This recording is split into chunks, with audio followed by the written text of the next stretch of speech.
parasite. Time to make camp. The ascent thus far has not been easy, and the original task still lies ahead. Your mission is to regenerate the bone. You will be supported by appropriate team members. You may select proven bone grafts and bone substitutes as team members, but it is also essential to select a proper bioabsorbable barrier membrane.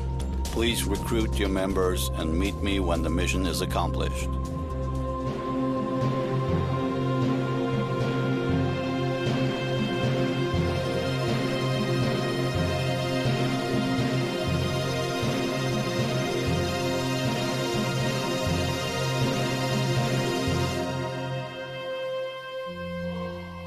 Mission accepted. The insertion of an implant requires bone regeneration.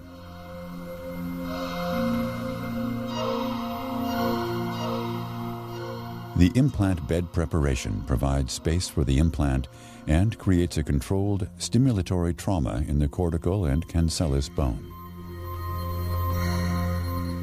New bone formation originates from the lateral bone walls of this crater-like two-wall defect. It is supported by the applied layer of autogenous bone chips locally harvested with a bone scraper. The second layer of deproteinized bovine bone mineral particles helps to overcontour the ridge and provide long-term stability. This is achieved by the low substitution rate of the xenogenic bone substitute.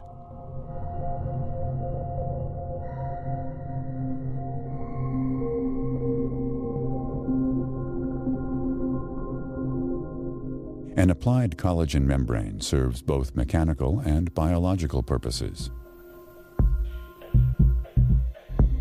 Mechanically, the membrane improves the stability of the applied bone chips and deproteinized bovine bone mineral particles in the augmented area.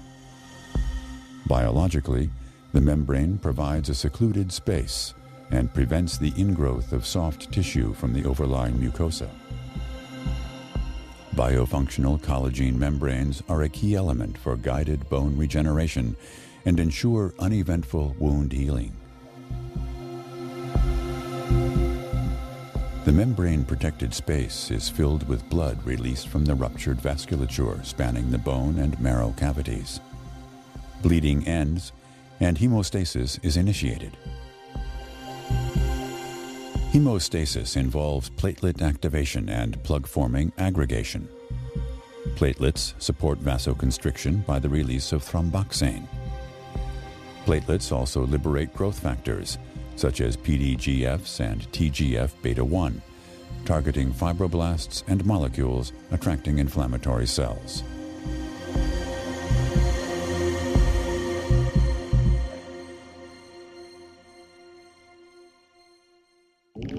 Activated platelets also support the conversion of fibrinogen into fibrin, which embeds the platelet plugs, erythrocytes, and the bone chips and bone substitute particles in a temporary extracellular matrix termed blood clot. The blood clot firmly attaches the surface of the implant, the bone chips, and the micro and macroporous bone substitute particles. These surfaces also adsorb fibronectin, a blood component mediating cell adhesion.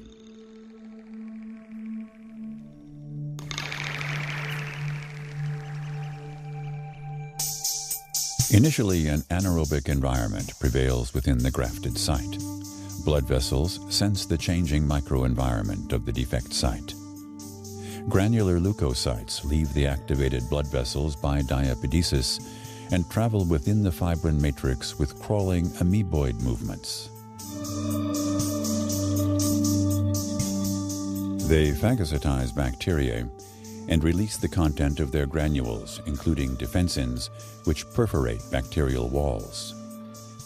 These granulocytes further release inflammatory cytokines to amplify the inflammatory response.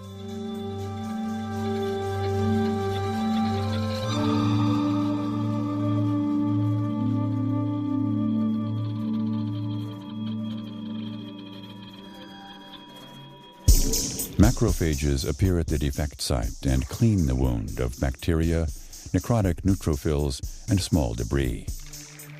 At this stage, macrophages support the inflammatory response.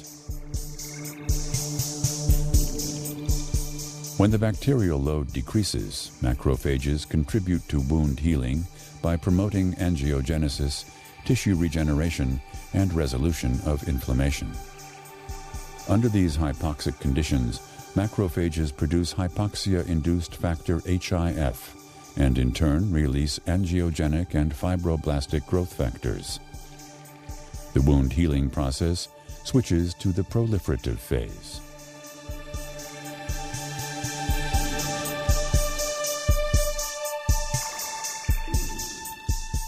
The early proliferative phase is characterized by the formation of blood vessels to ensure oxygen supply.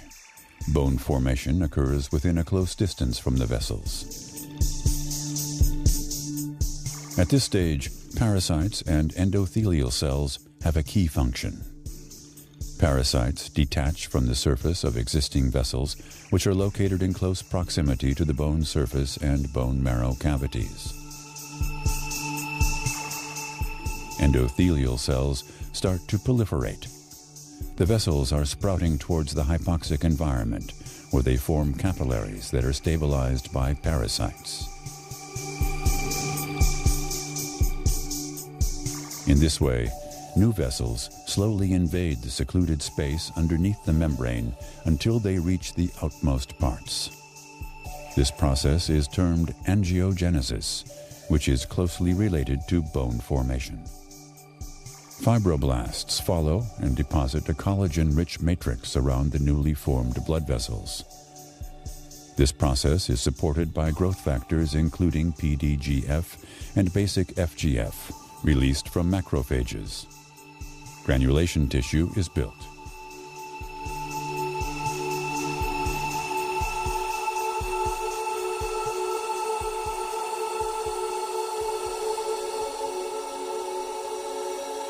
Parasites detach from the new capillary and migrate into the perivascular area.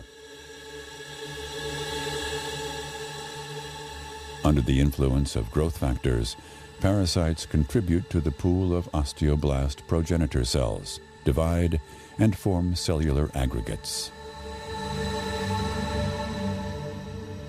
The cell aggregates attach to solid surfaces via their integrins, recognizing fibronectin previously adsorbed to the various surfaces of the bone walls, bone chips, bone substitutes, and the inserted implant. Osteoblast progenitor cells that have settled on the solid surfaces experience a microenvironment, including BMPs, TGF-beta, and WNT growth factors, supporting their differentiation into bone-forming osteoblasts. Bone formation starts with the synthesis of an organic matrix consisting of collagen type 1 and other extracellular matrix proteins. This early bone formation is accelerated by the applied autogenous bone chips. This new extracellular matrix is termed osteoid.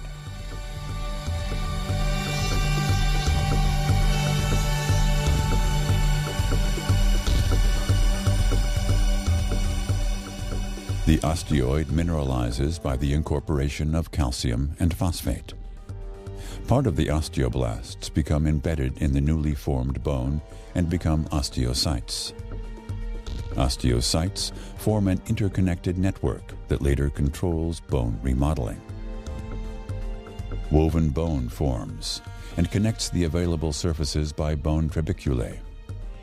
This primary spongiosa is immature and has randomly oriented collagen fibrils.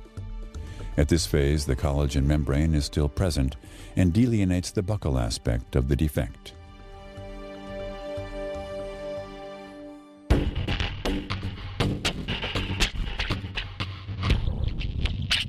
The following bone remodeling process is initiated by the local formation of osteoclasts that bind to bone via integrins and form lacunae by their resorptive activity. Osteoclasts undergo apoptosis and leave a surface that is attractive for bone-forming osteoblasts.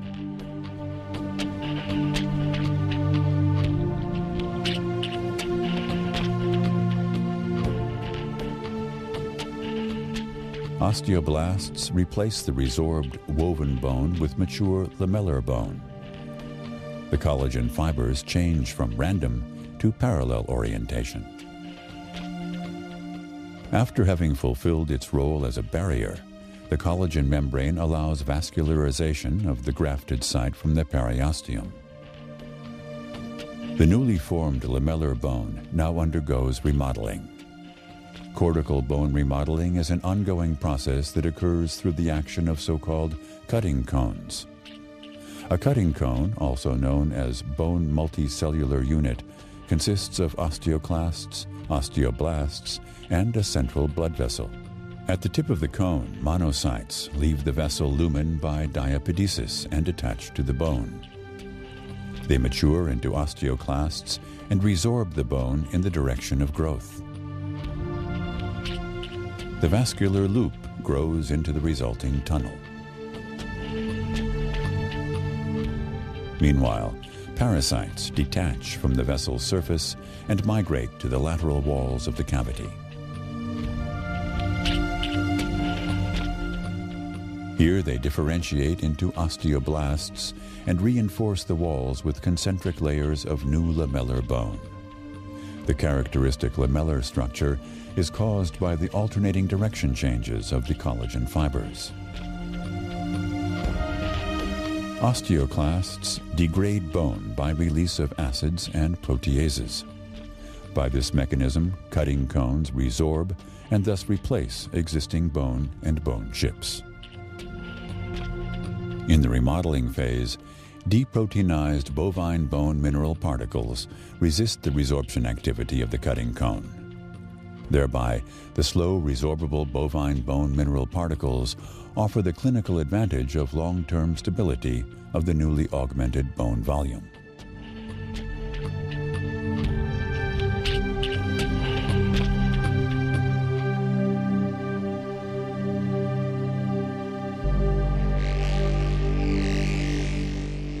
A thorough understanding of bone biology and the application of basic surgical principles in combination with autologous bone chips and appropriate biomaterials have offered a predictable regenerative outcome.